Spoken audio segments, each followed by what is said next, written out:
You're listening to Season 2 of Making the Grade, the podcast exploring what's driving the declining graduation rates between funding rounds and how venture-backed software companies can scale successfully with realistic options to exit.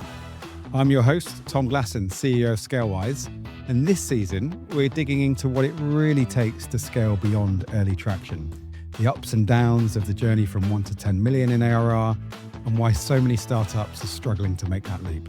We're going to explore how to build effective go-to-market functions and hire truly stage-fit talent, how AI is reshaping go-to-market, what changes we can expect to see in 2026, and what capital-efficient scaling actually looks like in practice.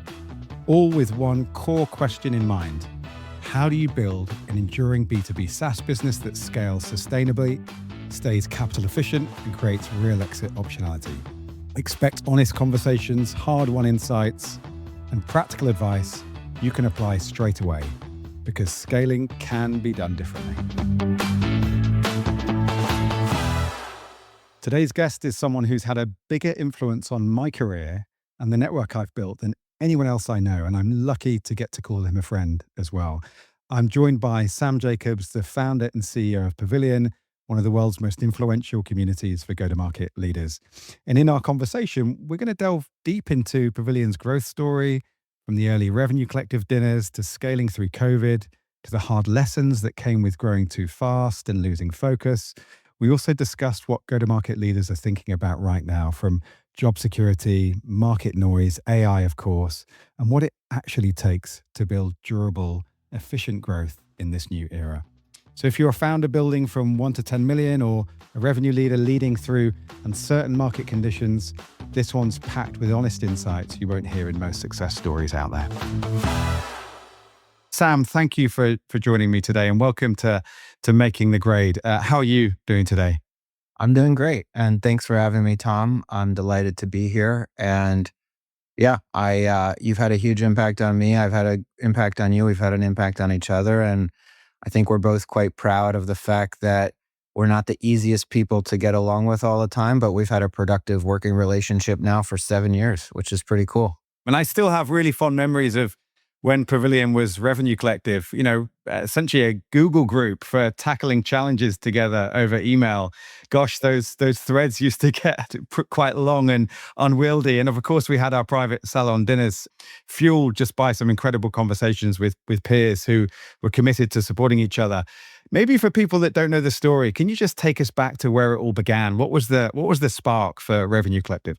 Sure. You've heard this a million times, but maybe others haven't. My background is as a revenue leader, just like you, Tom. And from 2003 to 2018, I was working at venture capital-backed companies in New York. And as I became more senior, what I expected to happen was that my standing would become more secure, my ability to create wealth would become more certain, my impact would be greater.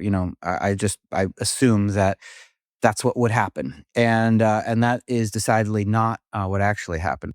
As I became more senior and finally got the CRO title in the last two gigs, my tenure was shrinking.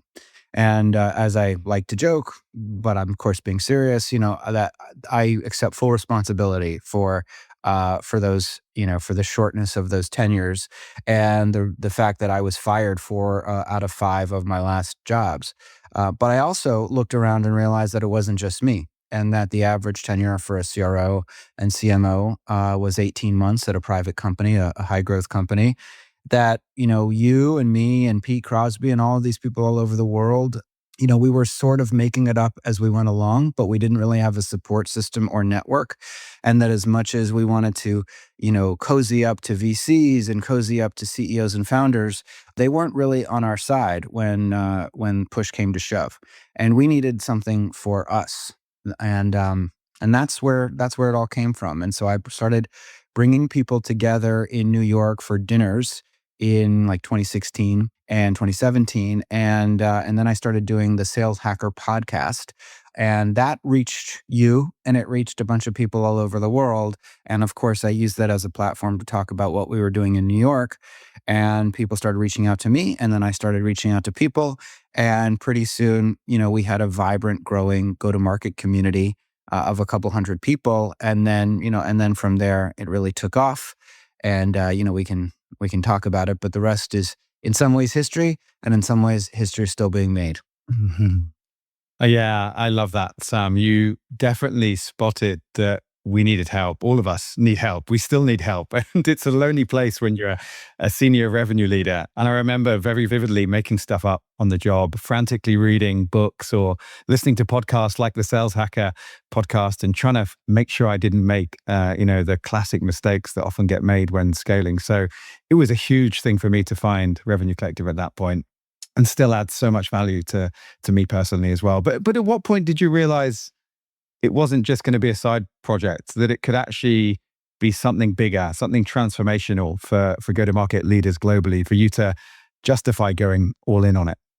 Well, the joke is that, a lot of people say like starting your own company is a risky thing and they cite the statistics of failure.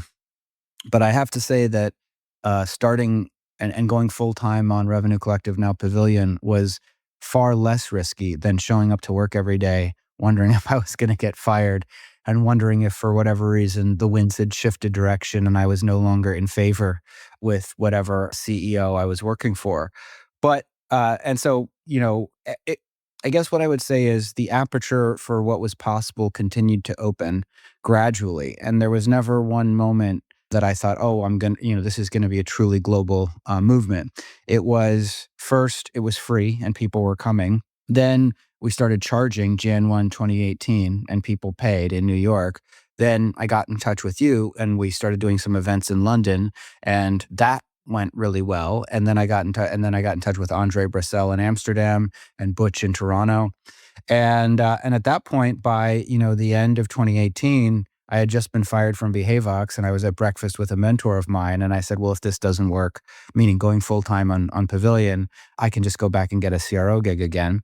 And he said, "I think we've tried that experiment already." And the point is, it wasn't really a decision. It was sort of foisted upon me. The moment that I really felt like it was going to be something big wasn't a metric. It was really during COVID. And it was just this sense that we were all more connected than ever, even though we were all completely isolated. And it felt like something, I just felt something, and ultimately what I felt materialized in the form of an investment in 2021. But you felt something happening. And, on the better days recently, I felt something similar, which is good. That's great. And we're definitely going to touch on, those COVID years. I'd love to talk a little bit about, the rapid growth. It almost seemed to triple the size of the community overnight. And the Series A, obviously, that came during that period too. But what do you think ultimately drove that growth when so many businesses in those early stages of COVID were really struggling? And certainly, it seemed to me like there was a lot that was on the edge. But Pavilion didn't suffer. In fact, it thrived. Why do you think that was? I would say that in those days, what we were great at was confidently having a point of view. And that truly resonated. I think there was the Bill of Rights on the website that told people how they should negotiate. We were really big on executive compensation and negotiation. We were really big on helping people get a better deal than the one that they were receiving from their employers.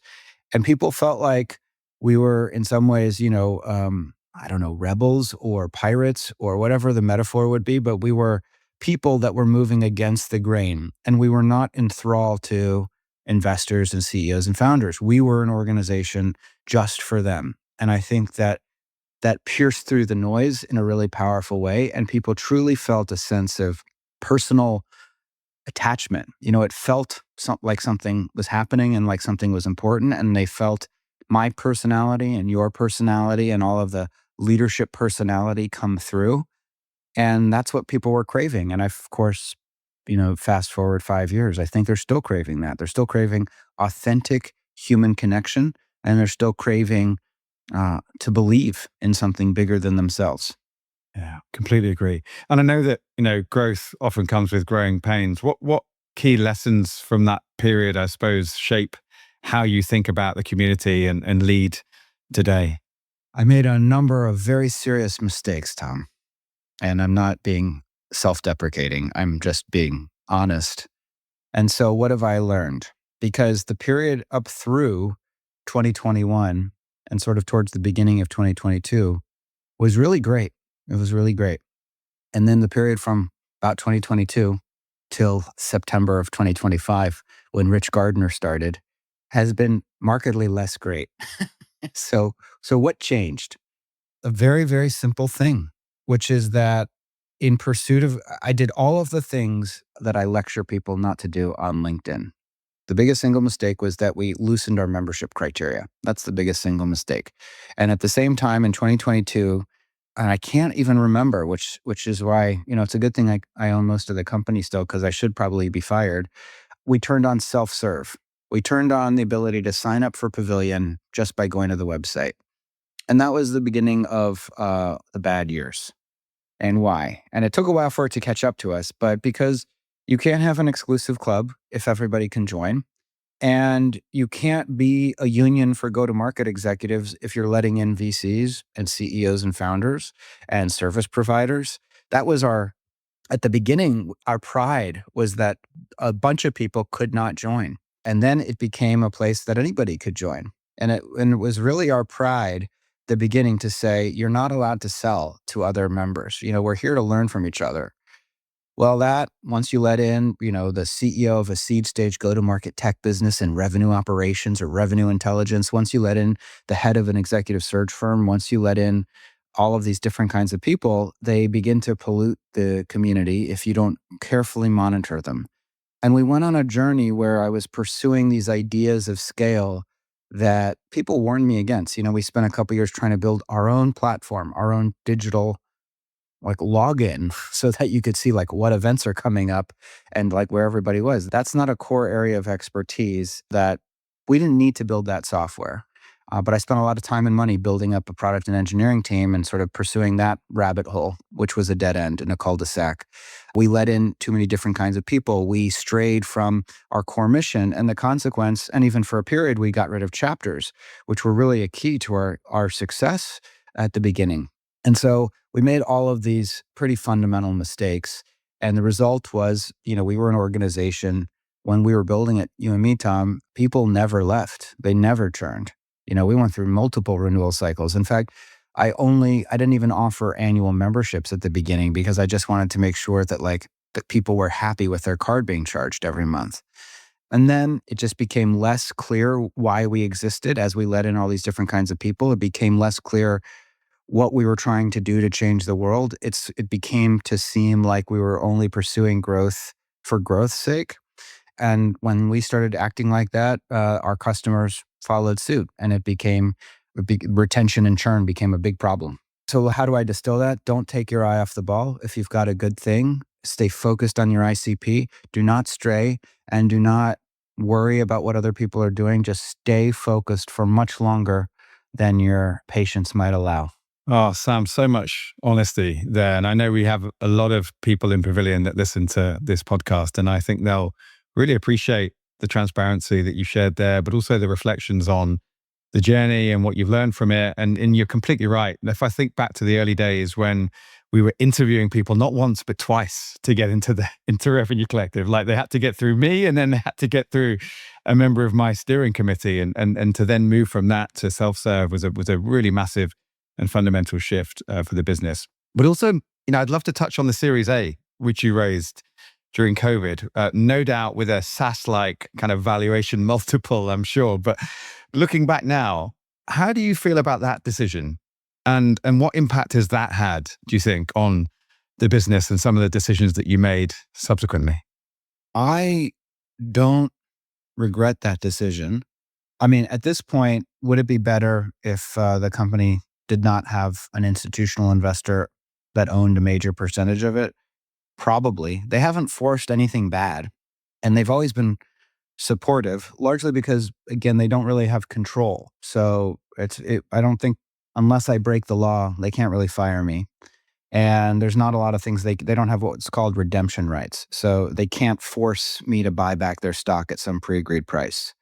So they're kind of along for the ride. Would I do the deal again? In a heartbeat. Would I do the deal again and maybe finalize, the dissolution of a very expensive marriage before I do that deal? Yeah, I probably would. It was costly in a number of ways. It was like a great deal at first, and then it sort of unraveled. And I think that's another lesson. When you take on investors, you have to understand what are they good for and what are they not good for. And they can give you comps on what other businesses are doing, but you shouldn't be relying on them for strategy, on your investors, on your board. And strategy, as I've written about recently, because it's sort of something I've got religion about, is saying no. It's when somebody offers you money and you say no. And that's because you understand that if you take that money, it's going to pull you in a direction that is not core to what you're trying to do. And they pushed hard to go into B2B, what we called Pavilion for Teams, which for a time pushed us to becoming an education product. And I was no doubt feeling competitive with our friend Paul Fifield at Sales Impact Academy. And I didn't want him to become globally successful before we did. And so I began pushing into education, again, at the soft encouragement of my board. And again, that was a cul-de-sac that we should not have gone down. And but I don't credit any of the things that have happened to the failures to the investors. They've been pretty patient and, honestly, largely disinterested, to be completely honest. So it's kind of up. I felt on my own most of the time anyway, which is actually why I added a bunch of independent board members, because I actually believe very much in the value of a board. But I certainly think that they were like, correlation but not causation of some euphoria in the market and some mania. And I do think, to your points, Tom, that did they pay the fair price for Pavilion? No, they way overpaid in terms of the price, the valuation that they put on the business. And I'm sure they have some perspectives on that. But I think, again, some of the challenges and some of the mistakes are not anybody else's fault. They're really, me trying to get better and learn as a CEO. And I'm being, very, very, there's a humility and a transparency. I also need to acknowledge that, we've reached a size and scale that I never would have dreamed of. That if you told me we would have, 10,000 members and chapters all over the world and be, an 8-figure business that generates, $1 million of profit in a bad year and more than that in a good year, I would say, hey, that's pretty damn good. I'd be very, very pleased with that 10 years ago. So I have to temper a little bit of my, my melancholy sometimes and understand that we've built something really powerful. And the good news, and this is really like the big lesson that we all talk about all the time in business, the most important thing in business is not to not make mistakes, because we're all going to make big mistakes. The most important thing is not to die. The most important thing is you can't run out of money and shut the company down before you figure out how to save the company. And so I am proud that through all of these trials and tribulations, we are still here. We're still an 8-figure business. We've grown this year. And now I finally, and of course you always have, I felt like I finally have the plan. Before I felt it, but I really do know that now we have the plan and we're still here. And thank God that we get to and we still have a right to win. We still have every opportunity to execute this plan because we've built a great brand and we've helped thousands of people. That's great. Obviously, with Rich Gardner coming in now and you being able to spend a bit more time in the communities, you said, like a member, really going into Slack and contributing. You've got this incredible front row seat, I think, to thousands of go-to-market leaders. What are the common themes that are coming up at the moment? Like, what's top of mind for leaders right now? And I think no doubt you're going to say AI, but what else is really surfacing at the moment within the community? I just think the job insecurity has picked up. And unlike a couple of years ago when employees had a bit more leverage and we were pursuing growth at all costs, as they say, we're not really doing that anymore because AI is empowering CEOs and founders to think differently about headcount investments. And so there's a lot of existential dread, I think, about the next 5 to 10 years. If I didn't have this business and I was still trying to be a CRO or a CMO, I'd be pretty nervous. The VC-backed ecosystem is really designed for people that are, hands-on keyboard, as they say, and are somewhat more technical than we were, 5 to 10 years ago. The second thing that's coming up is, as I mentioned and as I've written, The number of it's easier than ever to build a software company. There are more of them than there have ever been. And, we use the stat from CompTIA, which is a nonprofit trade association, and they estimate that in 2023, there were 585,000 tech companies in the US, just in the US. And today there's 702. So that's a 20% increase in 2 years. And what that means is there's more people vying for buyers' attention than there have been. It just continues to increase. And so what that means is if you're a CMO or a CRO and you're trying to drive growth, it's a struggle. Particularly the marketers in our community are feeling, I would say they're a little traumatized from the last couple of years. Marketers feel a little traumatized. They feel like their craft is not well respected in the industry. They feel like everybody ends up reporting to the CRO, who they feel is serving a very different function than the marketing function. And that doesn't even speak to the CCOs in our ecosystem, the chief customer officers.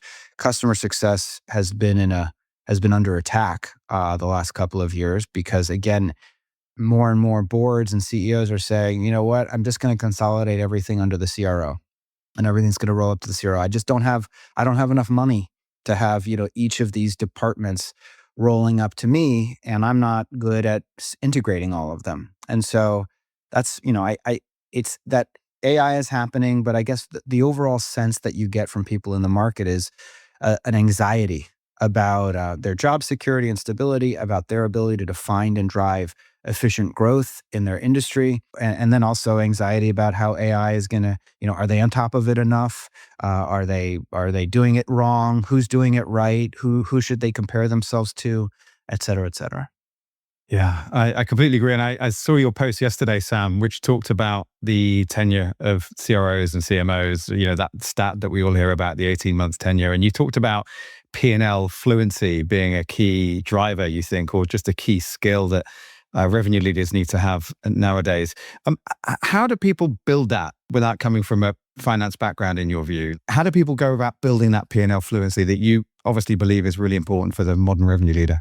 One way is to take the course that I'm writing and building right now, which will launch in January. So if you're a Pavilion member listening to this, there will no additional charge, but I really do think you should take it. Otherwise, a lot of it is available on the internet. A lot of it is just, I don't think everybody realizes the degree of information that's available in a 10K or a 10Q from a public company. They have to reveal what their strategic threats are and what they're worried about. And they provide a tremendous amount of information about how they run their business. And of course, they provide all of their financial statements. And so, what's an easy way to start? Pick your favorite public tech company, Salesforce, HubSpot, whatever it may be, and go read their annual report. That's a very easy way to start. Of course, you can take, a finance. I'm sure there's Corporate Finance Institute, which is a sister portfolio company of Elephant Ventures, and they have classes on P&L fluency. But I think one way or and I do think some camaraderie and conversation and collaboration with finance executives is probably very important. One way or the other, though. In the world of ChatGPT and the internet, content is out there. Content is out there. It's out there. You can ask ChatGPT right now to build you a syllabus for your own P&L fluency course. And maybe you want to do that. So I think the content is out there. But to the point, Tom, I do think it's mandatory. As C-suite executives, we are capital allocators. We decide how to spend big pots of money. So if you're going to decide how to spend big pots of money, you have to have a point of view on how to do that well. And you have to understand why it matters. And I also think the last thing I'll say is, there's a level of quasi or pseudo sophistication that people embrace by thinking that benchmarks are the same thing as first principles financial analysis. Meaning, what is everybody else doing? And if I understand that, then I'm good. And I think that is a very dangerous perspective or belief. The benchmarks that we have from 2008 or 9 to 2022 were a function of some very specific market conditions. And if you don't understand that, then you will think that, why was a company ever valued at 10 times ARR? Well, there are reasons. But if you don't know those reasons, then maybe you just assume it's a divine principle. It's the 11th commandment.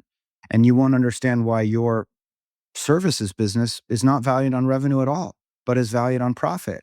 and might not even be valued very highly on profit if you can't demonstrate the repeatability of that profit. So I just think there are first principles thinking that many of our peers have not really embraced. That's great. And all of that is, I think, hugely valuable for revenue leaders. But how much of this 18-month tenure issue is actually about CROs being under-equipped? And how much is it actually about founders hiring them either too early or them being just set up for failure because the founder committed to some crazy valuation and associated growth goals, which the CRO now has to inherit and deliver on? Like, how much does that play a part, do you think? I think there's a fundamental underpinning, a secular trend, which is uncertainty, right? I think that that's infecting everything. That's part of all of it. Just that the market and the world is constantly changing, and having the right skills for the right moment is very, very hard. I definitely think that founders and CEOs sign up for growth that is unreasonable or unrealistic based on the metrics that the business is putting out, indicating that that growth opportunity isn't quite there. I think too many people are focused on cash comp, and too many people are focused on, again, benchmarking their OTE. Well, the CRO makes 600. I should make 300, and I want my commission paid quarterly. And I've talked about this, but I think if you're a CRO and you're asking for quarterly commission, I'm not in alignment with you as the CEO, right? I'm not trying to pay somebody that's supposed to be building an enduring machine that consistently over years delivers enterprise value. I'm not trying to pay them like an account executive. So I think an undue emphasis on cash comp is also part of what makes the tenure short. But I also think we have to remember the other part of it, which is if you are a VC-backed startup, you are trying, a $5 million business is very different than a $20 million business, which is very different than a $50 million business. They're different businesses. They're different companies. And I think we forget that. I think that the other thing that's supposed to be happening every 18 months is you're supposed to be hitting growth milestones that would imply that can access a new level of funding. My point is, like, the companies themselves are changing so rapidly that it's probably only appropriate that, there are people that just aren't, they were right for that moment, and then that moment changes and they're just not right for the next moment. So I think it's all of it contributes to this average tenure. And I think some people don't mind. I think also it's not necessarily a terrible thing. I certainly joke that, all of my best ideas are delivered in the first 6 months. Maybe my tenure should have even been shorter. So Oh, we got to figure Sam, that out. we're obviously in a new era now. You talked about this move from growth at all costs, and I know you've popularized the profitable, efficient growth framework on LinkedIn. Those playbooks just don't cut it anymore. What is your advice for building sustainable go-to-market engines that can deliver those consistent results without burning out people or budgets? Clearly, the answer isn't 996 for most. So what should revenue leaders, what should businesses be thinking about in the current era in terms of how to be growing? I don't have anything mind-blowing to say. I have the basic things to say. So first thing is, the business will tell you if it wants to grow. That's the first thing. And what do I mean by that? Your unit economics are an indication of whether or not the business wants to grow. If you are acquiring customers cheaply and they are sticking around a long time and paying you well for the experience, and you're making good operating margin, gross margins from it, then you want to grow and you should be investing in growth. If you have really bad churn and it's really expensive to acquire customers, the business is saying it doesn't want to grow. So the first thing, and why doesn't it want to grow? Most of the time, it doesn't want to grow because you're not differentiated enough in the market and your product isn't good enough. Now, the product, quote unquote, being good enough is a bit glib because it's this multiplayer dynamic system. It's the market. It's how you describe what you do. It's who you go after and who your ICP is, your target customers. It's what you say about the problem and the agreement that your belief on how to solve this problem is the right way to solve it, that the way you've designed your workflows and your software and your company, that's the right way to solve whatever problem. All of that goes into what people can, broadly call the product. But I think one wouldn't think that we need any more restaurants because everybody's, most people are getting the food that they need, and yet there's a new restaurant every day, multiple. Why is that? That's because there's a new person with a new point of view on the world and a new point of view on food. And we are eager to sample the best that there is. And I think that there's not enough, enough reflection on that reality in our ecosystem. That if you tell an interesting story and you build something exceptional, there's still an opportunity to grow. How many call recorders could we possibly need? How many revenue intelligence platforms that automatically transcribe XYZ and then automatically update Salesforce could we possibly need? And nevertheless, if you go into Pavilion, there are people that rave about certain products. And I think all of those companies are growing. And so I think the first thing is like, let's make sure that if you're a go-to-market executive, you're betting on the product and that you really, if you need a job, you need a job. But if you have a choice, try to pick an organization that has a very clear sense for who it's trying to sell to, a very clear sense of why it's a problem, and a very clear mandate to build something truly great. And I think if you do those things, then you can be in a position to say, okay, well, how am I going to evaluate how to grow?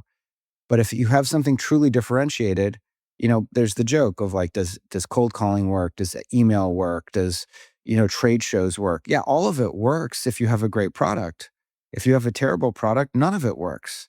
So I would say we got to focus on having great products. I do think that there is a dearth of interesting storytelling about these products. You go to any B2B technology website and it's so freaking boring. And it honestly, because I read these ads, I read ads for my podcast and I don't know what the hell they're saying. It is just deep jargon. And it's like, who wrote this crap? And you're just like, can you tell me a story that's interesting and funny that lights me up? There's plenty. I feel like no marketers feel like they can take a chance. Nobody feels like they can tell a story. Everything is, ABM this and, call record, auto update and automatically. It's like, who gives a shit about Medic and whether Salesforce is being automatically updated? Like, make me feel something, in my loins, in my heart, somewhere. That's great. Yeah, the power of good storytelling, underutilized. And as you say, those ads are probably written by AI, quite frankly. And I'd love to pivot to AI because I think I've heard you say before that AI won't replace salespeople, but salespeople who use AI will replace those who don't. Can you maybe just unpack that? What role do you see AI playing in the sales org of the future? Well, first, I think that there is data enrichment. That's the first place that, some of it is like, is it AI? I don't know. But the first thing is, as we can see, right? Everybody's email address is knowable at this point. So the first thing is that like companies are going to have a much more complete view of the market than they've ever had before, thanks to APIs and data enrichment schemes like Clay or Apollo or whatever it may be, or ZoomInfo. And that's one place where AI will play a very big role. The second place AI will play a very big role is product marketing. So answers to questions that are not storytelling questions, but simply, can it do this or can it do that? And we have a bot on our website through OneMind. This notional avatar woman called Pam. TBD on how it plays out. But I think AI is going to be very good at answering basic questions like, can it do this or that? AI is going to be really good at following up quickly and then asking people to schedule a conversation potentially with a human. So in that way, it's sort of like an inbound SDR. AI will be a cheaper form of an SDR. I don't think it will be better. It'll be better because it won't ever forget to do the task. So that might be a role. It won't be better because it won't be saying anything different or interesting. It'll probably be saying pretty boring stuff. But at least it'll follow up quickly, which, we don't always have with human SDRs. And I think AI will play a very big role in customer success and customer support because, again, basic questions can be answered. Can you update my credit card? Sure. Well, I lost my login. Here you go. Where's the video for this course? Go right here. I'll do it for you. So I think AI will do all of that. I think the actual conversation of making people feel comfortable and trusting about making a purchasing decision I'm not sure that, I mean, maybe AI, I don't say any definites just in general when I talk about this stuff. There's nothing, AI will never replace insert the blank. I don't say that. I don't know that. But for now, I think there's going to be a role for humans to have conversations. And I think AI will probably, do calendar scheduling and do lead routing and follow up and all of the stuff that we've been using humans to do. And then the salespeople will really be responsible for having great conversations with their prospects. Yeah, I completely agree. And I'd love your view on this one as well, because I think this maybe the promise of AI throws up a lot of question marks around budgeting and headcount planning. How do you think revenue leaders should be thinking about budgeting and headcount planning in this era of AI? How do you think CROs should be thinking about budgeting in this AI world? And what, I suppose, productivity gains should we be planning for? I think we have to look at every role and figure out, can it be replaced by technology or enhanced by technology? I think, what are the essential hires? The essential hires are, you're going to need more technical people. How many more? Let's say you're an organization of 50 people. Your head of RevOps needs to be technical. I think that RevOps will be an important function because it'll be the place where one, two, three, four people that are quite technical are, cobbling together and in connecting the different systems, connecting data enrichment to the CRM, and so it'll look a little bit like demand gen actually, and like RevOps and demand gen, or at least technical demand gen, will begin to blend together a little bit.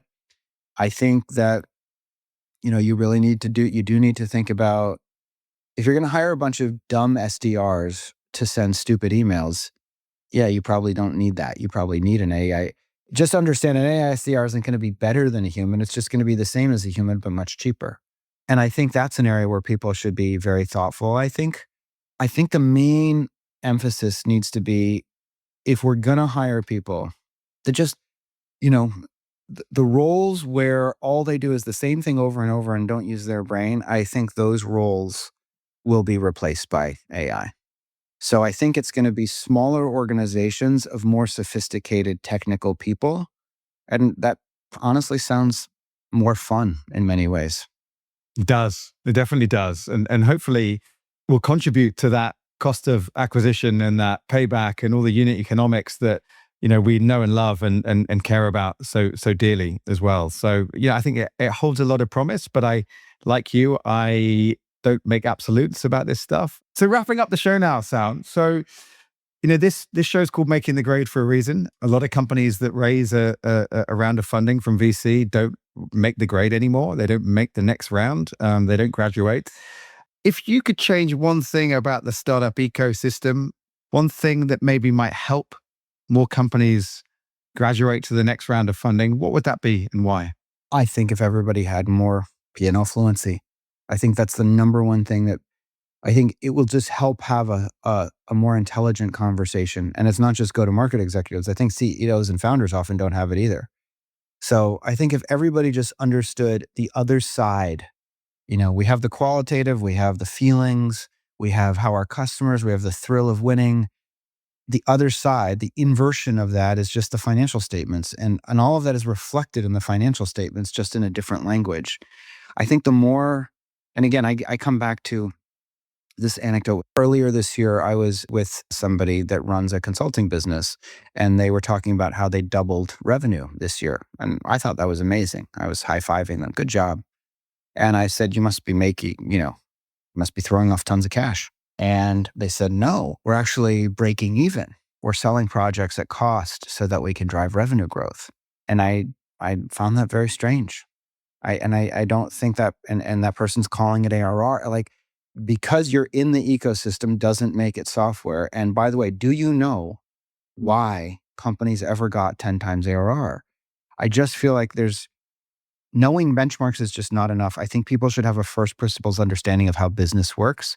And I think that would be very helpful to the entire ecosystem.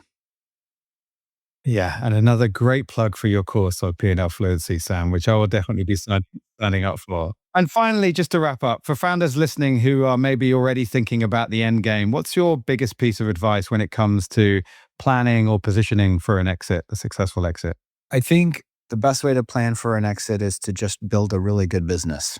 And that sounds cliche, but I believe it. And the best way to build a really good business is to stay as focused as you can. And again, you'll know it's strategy. It might not be the right strategy, but you'll know it's strategy when you're saying no. That will be an indication that at least you are following some plan. And saying no to money is what I mean. Saying no to, hey, we could close this deal, but they want us to build this. Is that okay? You'll know something good is happening probably if you say, yeah, no, we're not going to do that. Stay focused on your ICP. Stay focused on who you are. Trust that your markets are bigger than you think. And again, if you're sub 100 million and you're pursuing more than 3 different personas, I would say there's some reflection that needs to be done. Absolutely. I just love how so many of your insights come from hard learned lessons as well, Sam. Well, that's for sure. It's so clear.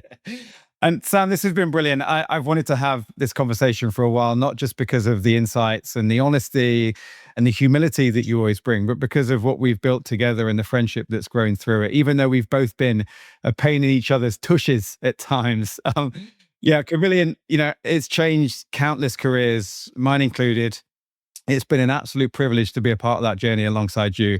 Thank you so much for joining me on Making the Grade and for continuing to inspire a generation of go-to-market leaders around the world. Really, really appreciate your time. Thank you so much, Sam. Thank you. Thanks a lot. Thank you so much for listening to Making the Grade. If today's episode gave you something to think about or perhaps something you're going to act on, we'd love to hear from you. Please can you share any feedback, questions, or guest recommendations by emailing us at podcast@scalewise.com. And if you're enjoying Making the Grade, please do consider leaving us a review on either Apple Podcasts or Spotify. Reviews make a huge difference in helping the show reach more founders and operators navigating this stage of growth. You'll find links, resources, and key takeaways from today's episode in the show notes, plus even more exclusive podcast content on our YouTube channel. Thanks again for listening, and see you soon for another episode of Making the Grade.